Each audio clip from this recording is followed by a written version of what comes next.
Hello students, welcome to my YouTube channel. आज मैं आप लोगों को सिखाऊंगी कि एंथर का डेवलपमेंट किस तरीके से होता है। चलिए थोड़ी सी प्रीवियस वीडियो से रिलेटेड बात कर लेते हैं।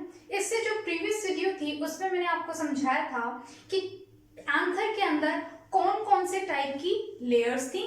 टोटल वहां पे हमने 4 टाइप के लेयर्स के बारे में डिस्कशन किया था। एंथर के ऊपर 4 लेयर्स होती हैं, या यूं कहें कि एंथर में एक एंथर में जो 4 माइक्रोस्पोरेंजिया या 4 पोलन सैक है उनको सराउंड करके रखती हैं 4 लेयर्स या 4 वॉल्स, और उन 4 वॉल्स के नाम थे epidermis, endothecium, middle layer and tapetum. इनके बारे में डिटेल्स मैंने आपको समझाई थी। चलिए आज मैं आपको ये समझाऊंगी कि किस तरीके से इन 4 लेयर्स का फॉर्मेशन होता है, एंथर की 4 लेयर्स का फॉर्मेशन किस तरीके से होता है, और साथ साथ माइक्रोस्पोरेंजियम में या पोलन सैक में ये स्पोरोजेनस टिश्यूज कैसे बनते हैं, इन स्पोरोजेनस टिश्यू से माइक्रोस्पोर मदर सेल कैसे बनती है, और माइक्रोस्पोर मदर सेल किस तरीके से आगे जाकर हेप्लॉइड माइक्रोस्पोर्स का फॉर्मेशन करती है। तो आज के इस वीडियो का यही ऑब्जेक्टिव है। चलिए स्टार्ट करते हैं। हेडिंग से डेवलपमेंट ऑफ एंथर। देखिए एंथर के डेवलपमेंट को समझाने के लिए मैंने यहाँ पे 3 डायग्राम्स बना रखे हैं। ध्यान से देखने की कोशिश कीजिएगा। ये 3 जो डायग्राम्स है उसमें ये सबसे पहला और इनिशियल स्टेज है, और ये सबसे लास्ट वाली स्टेज यानी फाइनल स्टेज है। या यूं कहेंगे tending towards final, exactly final नहीं है, टेंडिंग टूवर्ड्स फाइनल है। ये सबसे इनिशियल स्टेज है और इसका नाम भी क्या दिया मैंने, टीएस ऑफ यंग एंथर, यानी कि ट्रांसवर्स सेक्शन है ये किसका, एक यंग एंथर का, यानी कि एंथर बनने से बहुत पहले की स्टेज, राइट। एक मेच्योर एंथर के बनने से बहुत पहले की स्टेज, यानी कि एंथर की इनिशियल स्टेज, यानी कि यंग एंथर। देखिएगा जब एंथर अपने यंग एज में होता है या इनिशियल स्टेज में होता है तो उस दौरान एंथर के अंदर सिर्फ मास पाया जाता है मेरिस्टेमेटिक सेल्स का। यूं कह लीजिए कि एंथर के अंदर बीच में लंप होता है या मास होता है सिर्फ और सिर्फ मेरिस्टेमेटिक सेल्स या मेरिस्टेमेटिक टिश्यूज का, और कोई अलग अलग टाइप की परमानेंट टिश्यूज नहीं पाए जाते हैं क्योंकि वो इनिशियल स्टेज में है, ग्रोइंग स्टेज में है। तो ग्रोइंग स्टेज में, यंग स्टेज में एंथर के अंदर मिड में मेरिस्टेमेटिक टिश्यूज पाए जाते हैं, और इन मेरिस्टेमेटिक टिश्यूज ये सेल को सराउंड करके रखती है एक लेयर जिसे एपिडर्मिस कहते हैं। इसका मतलब आपको यहां से ये भी चीज क्लियर हो जानी चाहिए कि एक एंथर की जो 4 वॉल्स मैंने आपको एक्सप्लेन की थी उसमें एपिडर्मिस पहले से ही मौजूद होती है, यानी वो जो 4 लेयर्स थी epidermis, endothecium, middle layer and tapetum, इसके अंदर एपिडर्मिस जो है, इन चारों में से एपिडर्मिस पहले से ही मौजूद होती है। फिर देखिएगा जो नेक्स्ट स्टेज है, यानी इस इनिशियल स्टेज के बाद में क्या होता है, उसके नेक्स्ट स्टेज में अगर आप ध्यान से डायग्राम पे फोकस करें तो मेरिस्टेमेटिक टिश्यूज के बीच में एक आपको पिंक कलर का मास दिखाई दे रहा होगा। इस पिंक कलर की जो मास है, यानी ये पिंक कलर का जो सेक्शन है जो एंथर के बीच में बन रहा है, उसका क्या नाम दिया है, उसको नाम दिया है प्रोकेम्बियम। ध्यान दीजिएगा। फिर यहाँ पर देखिएगा ये जो एंथर है, एंथर के अंदर ये 4 आपको सेल्स दिखाई गई हैं। ये 4 सेल्स आपको साइज में बड़ी और ये एकदम क्लियरली विजिबल है, साइज में बड़ी है, लार्ज साइज है और क्लियरली विजिबल है। तो ये जो 2 चेंजेस आपको फर्स्ट और सेकंड डायग्राम में नजर आ रहे होंगे। पहला तो क्या, बीच में पिंक कलर का सेल का मास है जिसे प्रोकेम्बियम कहा है, और जो मेरिस्टेमेटिक टिश्यूज थे इनके अंदर आपको एंथर के 4 साइड्स या 4 कॉर्नर्स में 4 अलग अलग सेल्स को लार्ज करके दिखा रखा है। इसका भी रीजन है, ध्यान से सुनिएगा। फिर जैसे फर्स्ट स्टेज के बारे में अगर मैं बात करूं कि फर्स्ट स्टेज के बाद क्या होता है, एंथर के अंदर सबसे पहले एंथर के बीच में प्रोकेम्बियल स्ट्रैंड बनता है, यानी कि प्रोकेम्बियम का फॉर्मेशन होता है। प्रोकेम्बियम मतलब केम्बियम बनने से पहले की स्टेज, ठीक है। अब ध्यान दीजिएगा, उसी के साथ साथ साइमल्टेनियसली जब प्रोकेम्बियम बन रहा होता है, साइमल्टेनियसली उसी के साथ साथ एपिडर्मिस के जस्ट नीचे पाए जाने वाली लेयर यानी कि हाइपोडर्मिस, ये आपको एनाटॉमी के नॉलेज से क्लियर होना चाहिए कि एपिडर्मिस से जस्ट नीचे हाइपोडर्मिस होती है। तो जिस समय ये प्रोकेम्बियल स्ट्रैंड बन रहा होता है, लगभग उसी समय साइमल्टेनियसली एपिडर्मिस या यूं कह लीजिए कि ग्रुप ऑफ एपिडर्मिस या ग्रुप ऑफ हाइपोडर्मिस की कुछ सेल्स, यानी कि group of hypodermal sales differentiate होती हैं, साइज में बड़ी हो जाती हैं और बाकी सारी सेल्स से अलग दिखने लगती हैं। उन्हीं सेल्स को आर्केस्पोरियल सेल्स कहा जाता है। आई रिपीट माई सेल्फ, जब एंथर में प्रोकेम्बियल स्ट्रैंड बनना स्टार्ट होता है, उसी दौरान एपिडर्मिस के जस्ट नीचे पाए जाने वाली हाइपोडर्मिस की कुछ सेल्स साइज में बड़ी हो जाती हैं, क्लियरली विजिबल दिखती हैं, यानी अच्छे से नजर आने लगती हैं, साइज में बड़ी हो जाती हैं और आप उनको दूसरी सेल से अलग डिफरेंशिएट कर सकते हो और उन सेल्स को ही आर्केस्पोरियल सेल्स कहा जाता है। फिर नेक्स्ट देखिएगा, नेक्स्ट डायग्राम को अगर आप ध्यान से देखें तो आपको सेकंड और थर्ड डायग्राम में क्या नजर आएगा, एंथर की साइज कुछ बढ़ चुकी है, ये प्रोकेम्बियम का जो स्ट्रैंड है वो भी बड़ा हो चुका है और ये जो चार यहाँ पे मैंने सेल्स दिखाई थी कॉर्नर्स में, अब वो एक एक सेल्स अपने आप में और उन सेल्स का नंबर बढ़ चुका है, यानी उनमें डिवीजन हो चुका है। पहले यहाँ पे 1 2 3 4 कॉर्नर्स में 4 सेल्स दिखा, एक्चुअली ये 4 सेल्स भी नहीं होती हैं, ये ग्रुप ऑफ सेल्स है, बट डायग्राम है, ये 2D है तो आपको यहाँ पे 4 नजर आ रही होगी, बट इसे 4 ना कह के ग्रुप ऑफ हाइपोडर्मल सेल्स कहिए। ये ग्रुप ऑफ हाइपोडर्मल सेल्स हैं जो डिफरेंशिएट हुई हैं और अब इन्हें आर्केस्पोरियल कहा जा रहा है। तो इस डायग्राम और इस डायग्राम का डिफरेंस क्या है, एंथर साइज में बड़ा हो चुका है, प्रोकेम्बियम भी बड़ा हो रहा है और ये जो आर्केस्पोरियल सेल्स है, इन आर्केस्पोरियल सेल्स में अब कुछ चेंज आया है। ध्यान से सुनिएगा स्टूडेंट, सेकेंड और थर्ड डायग्राम में आर्केस्पोरियल सेल के बारे में डिटेल्स दे रही हूं। तो सेकेंड डायग्राम में जो आर्केस्पोरियल सेल्स दिखा रही हैं, यही आर्केस्पोरियल सेल्स हैं जिनके अंदर अब होगा पेरिक्लाइनल डिवीजन। पेरिक्लाइनल डिवीजन मतलब देखिएगा दो टर्म्स है, एक पेरिक्लाइनल और एक एंटीक्लाइनल। मान लीजिए ये सेल का मेरा ये जो हाथ है, लाइक ये इस वाले जो सरफेस को, मेरे हाथ के इस सरफेस को मान लीजिए कि ये सेल का सरफेस है, राइट। तो अगर सेल डिवाइड हो रही है और डिवीजन कुछ ऐसा है कि ये जो सेल है उस सेल के सरफेस के पैरेलल ही सेल डिवीजन हो जाए, राइट। इस तरीके से सेल डिवाइड हो, इस तरीके से ही सेल अगर डिवाइड हो रही है तो उसे पेरिक्लाइनल डिवीजन कहते हैं। वहीं अगर डिवीजन सेल सरफेस से 90 डिग्री यानी परपेंडिकुलर हो जाए तो उसे क्या कहा जाएगा, एंटीक्लाइनल डिवीजन। यानी कि अगर आप इसे एक सेल माने तो इसी तरीके से अगर उसे काटे, लाइक आपको काटना कैसे, ये अगर सेल का सरफेस है तो इस सेल सरफेस के पैरेलली अगर आप कट करेंगे तो वो पेरिक्लाइनल डिवीजन होगा। वहीं अगर आप सेल सरफेस से परपेंडिकुलर यानी 90 डिग्री पे कट लगाएंगे या सेल डिवीजन इस तरीके से होगा तो उसे एंटीक्लाइनल डिवीजन कहते हैं। खैर ये तो थोड़ी सी प्रीवियस नॉलेज की बात हुई। आपको यहाँ पे ध्यान क्या रखना है, आपको यहाँ पे ध्यान ये रखना है कि जो आर्केस्पोरियल सेल्स है, आर्केस्पोरियल्स कैसे बनी है, आर्केस्पोरियल सेल्स बनी है हाइपोडर्मिस की सेल से। हाइपोडर्मल सेल्स के अंदर डिफरेंशिएशन हुआ, कुछ सेल्स जो है वो अलग से क्लियरली विजिबल हो गई और थोड़ा सा नॉर्मल दूसरी जो सराउंडिंग सेल्स है उनसे अलग हो गई और इन्हीं को ही क्या नाम दिया गया, आर्केस्पोरियल सेल्स कहा गया। इन आर्केस्पोरियल सेल्स के अंदर क्या होगा, पेरिक्लाइनल डिवीजन होगा। पेरिक्लाइनल डिवीजन होने से दो टाइप की सेल्स बनेंगी, एक है प्राइमरी पैराइटल सेल और दूसरी है प्राइमरी स्पोरोजिनस सेल्स, और यही आपको थर्ड डायग्राम में दिखा रखी है। तो सेकंड और थर्ड डायग्राम का यही डिफरेंस है कि थर्ड डायग्राम के अंदर ये आर्केस्पोरियल सेल्स जो है वो आगे डिवीजन शो कर चुकी है, वो डिवाइड हो चुकी है।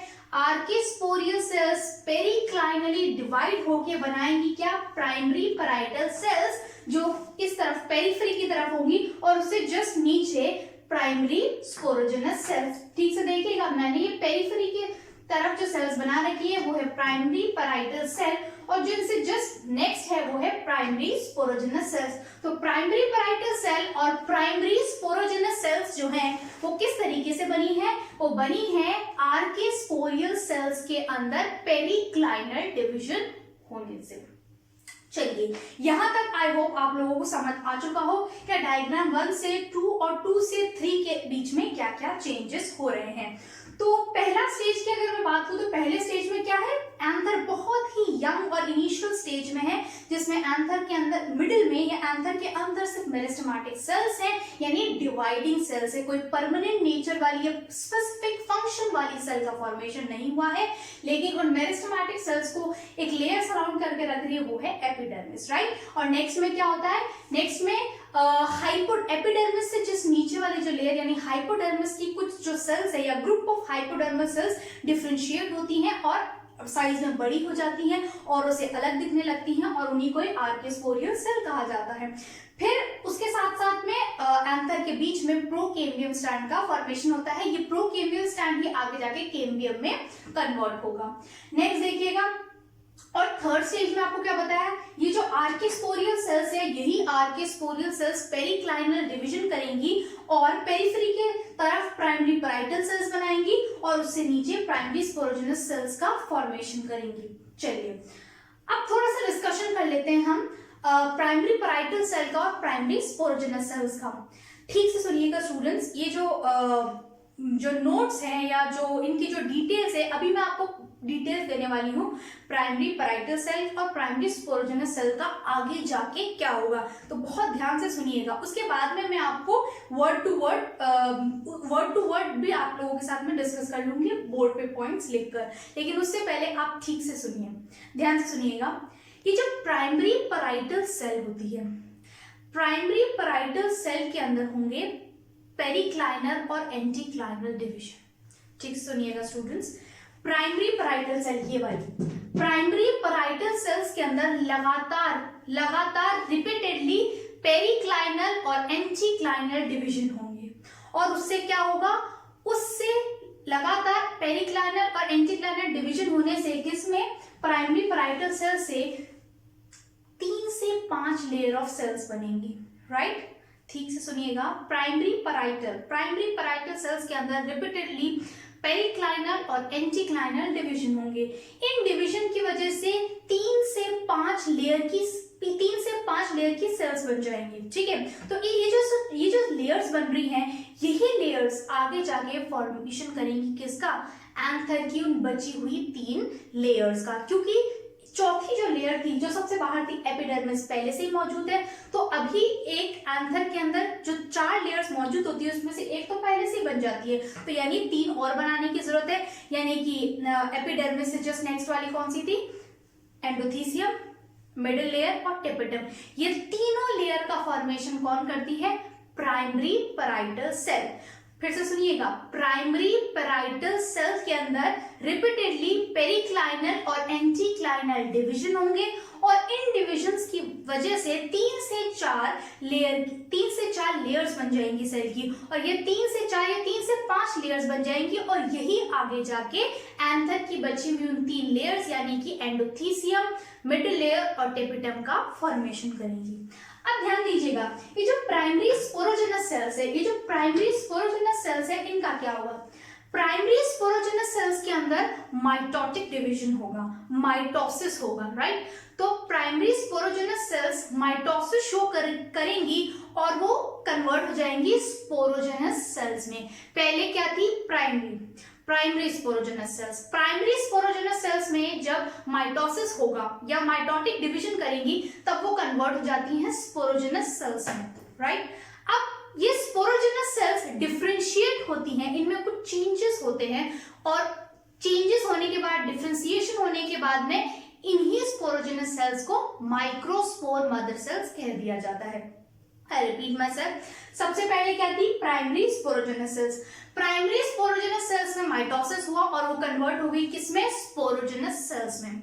स्पोरोजेनस सेल्स डिफरेंशिएट होंगी और किसमें कन्वर्ट हो जाएंगी, माइक्रोस्पोर मदर सेल्स में। हर एक माइक्रोस्पोर मदर सेल, ध्यान से सुनिएगा स्टूडेंट्स, हर एक माइक्रोस्पोर मदर सेल मियोसिस यानी कि रिडक्शनल डिवीजन शो करेंगी और हर एक microspore mother cells 4 haploid microspores का फॉर्मेशन करेंगी, राइट। फिर से सुनिएगा, प्राइमरी स्पोरोजेनस सेल्स में माइटोसिस होगा और वो कन्वर्ट होगी स्पोरोजेनस सेल्स में। स्पोरोजेनस सेल्स डिफरेंशिएट होकर बनाएगी माइक्रोस्पोर मदर सेल्स, और हर एक माइक्रोस्पोर मदर सेल मियोसिस यानी रिडक्शनल डिवीजन करके फॉर्मेशन करेगी 4 हेप्लॉइड माइक्रोस्पोर्स का, और यही माइक्रोस्पोर्स आगे जाके पोलन ग्रेन का फॉर्मेशन करेंगे। ये तो पूरी थ्योरी थी किसकी, डेवलपमेंट ऑफ एंथर की, यानी कि एंथर किस तरीके से डेवलप होता है, एंथर के अंदर वो 4 लेयर्स कैसे बनती हैं, और एंथर में sporogenous tissues, microspore mother cells और माइक्रोस्पोर्स एंड पोलन ग्रेन का कैसे फॉर्मेशन होता है। अब यही जो पॉइंट्स मैंने आपको वर्ड से बताए हैं, अब मैं आपको लिख कर भी समझा दूंगी ताकि आप लोग उसे कॉपी कर सके। ओके, तो अभी मैंने आप लोगों को जो डिटेल्स दी थी प्राइमरी पैराइटल सेल्स और प्राइमरी स्पोरोजेनस सेल्स के बारे में, वही डिटेल्स को इस तरीके से आउटलाइन से मैंने यहाँ पे ड्रॉ कर दिया है, लिख दिया है, आप लोग इसे नोट कर लीजिएगा। लेकिन उससे पहले मैं आपको एक बार फिर से इसको सम अप कर देती हूँ। क्या बताया था मैंने, प्राइमरी पैराइटल सेल और primary sporogenous cells. Primary parietal cell nature में कैसी होगी, वो 2n ही होगी। क्यों? क्योंकि आर्केस्पोरियल सेल के पेरिक्लाइनल डिवीजन से बन रही है, इसका मतलब कोई रिडक्शन नहीं हो रहा है। और आर्केस्पोरियल सेल हाइपोडर्मल सेल है, और हाइपोडर्मिस स्पोरोफाइट का पार्ट है, एंथर का पार्ट है, और एंथर खुद स्पोरोफाइट का पार्ट है। इसका मतलब वो 2n ही होगी, क्योंकि स्पोरोफाइटिक बॉडी जो होती है वो प्लांट की 2n और गैमेटोफाइटिक n होती है। तो ये जो प्राइमरी पैराइटल और प्राइमरी स्पोरोजेनस सेल से वो बनी है आर्केस्पोरियल सेल से, और आर्केस्पोरियल सेल खुद ही हाइपोडर्मल सेल से बनी है, और ये सब मिलाकर किसका पार्ट है, स्पोरोफाइटिक बॉडी का पार्ट है। इस वजह से वो नेचर में 2n ही होगी। और क्योंकि आर्केस्पोरियल सेल से प्राइमरी पैराइटल और प्राइमरी स्पोरोजेनस बनते समय कोई रिडक्शनल डिवीजन नहीं हुआ, इसका मतलब प्लॉइडी मेंटेन रहेगी 2n की 2n ही। ऐसे क्वेश्चंस बनते हैं। मैंने आप लोगों को इतना जो लगभग 1 मिनट का टाइम लेके जो आपको एक्सप्लेन किया है, ये जरूरी है स्टूडेंट्स। आपकी ऐसे कई सारे क्वेश्चंस आएंगे जिनमें आपको बार बार प्लॉइडी पूछी जाएगी। कभी आपसे एपिडर्मिस की, कभी ये एंथर के अंदर जो एंडोथीसियम है, मिडिल लेयर है, टेपिटम है, इनकी प्लॉइडी पूछी जाएगी। कभी ये प्राइमरी स्पोरोजेनस सेल्स की, प्राइमरी पैराइटल सेल्स की, माइक्रोस्पोर मदर सेल्स की, माइक्रोस्पोर्स की, और पोलन ग्रेन, इन सब की प्लॉइडीज आपसे किसी तरीके से आपको कंफ्यूज कर करके बार बार पूछा जाएगा। तो ध्यान दीजिएगा, प्राइमरी पैराइटल सेल में क्या होगा, प्राइमरी पैराइटल सेल्स में पेरिक्लाइनल और एंटीक्लाइनल डिवीजन होंगे।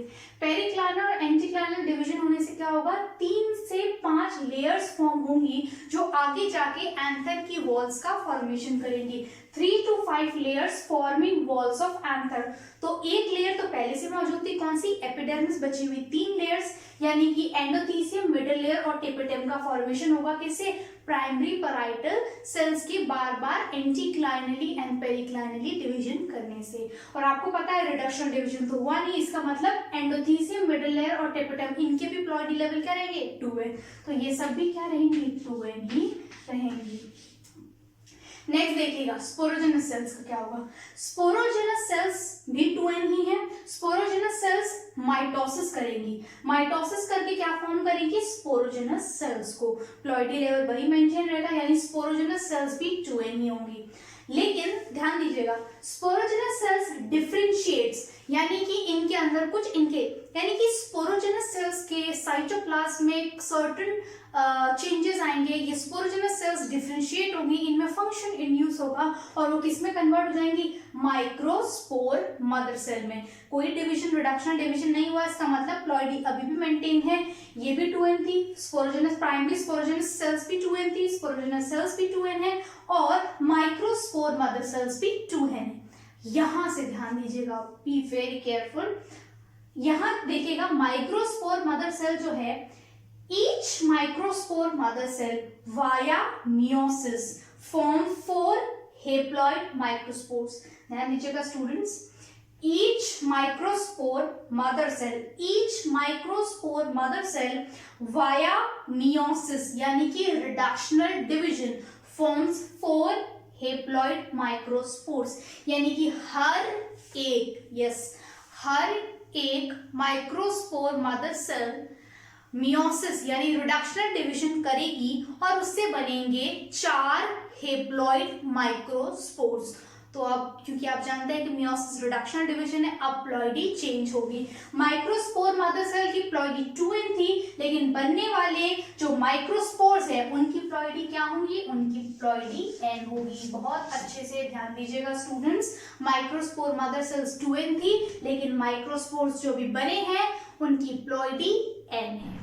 एक और पॉइंट ध्यान दीजिएगा स्टूडेंट्स, ये जो माइक्रोस्पोर यहाँ पे बने हैं, इनिशियली ये चारों माइक्रोस्पोर्स जो हैं आपस में चिपके हुए यानी कंबाइंड होते हैं, और इन्हें कंबाइन करने का काम कैलोस लेयर का होता है। आई रिपीट माई सेल्फ, जैसे ही microspore mother cell reductional division करके 4 हेप्लॉइड माइक्रोस्पोर का फॉर्मेशन करती है, ये 4 हेप्लॉइड माइक्रोस्पोर्स अलग अलग नहीं रहते, ये चारों एक साथ कंबाइंड होके रहते हैं। और इस कंबाइंड स्टेट को यानी कि एक ऐसा स्ट्रक्चर जिसके अंदर चारों हेप्लॉइड माइक्रोस्पोर्स एक साथ चिपक कर यानी कंबाइंड स्टेट में रहते हैं, उस स्ट्रक्चर को टेट्राड कहा जाता है। टेट्राड मींस 4, टेट्रावर्ड्स मींस 4, और यहाँ पे 4 क्या है, यहाँ 4 माइक्रोस्पोर्स है, तो एक टेट्राड का फॉर्मेशन करते हैं, इसे माइक्रोस्पोर टेट्राड कहते हैं, क्योंकि इस टेट्राड के अंदर 4 माइक्रोस्पोर्स एक साथ में रहते हैं।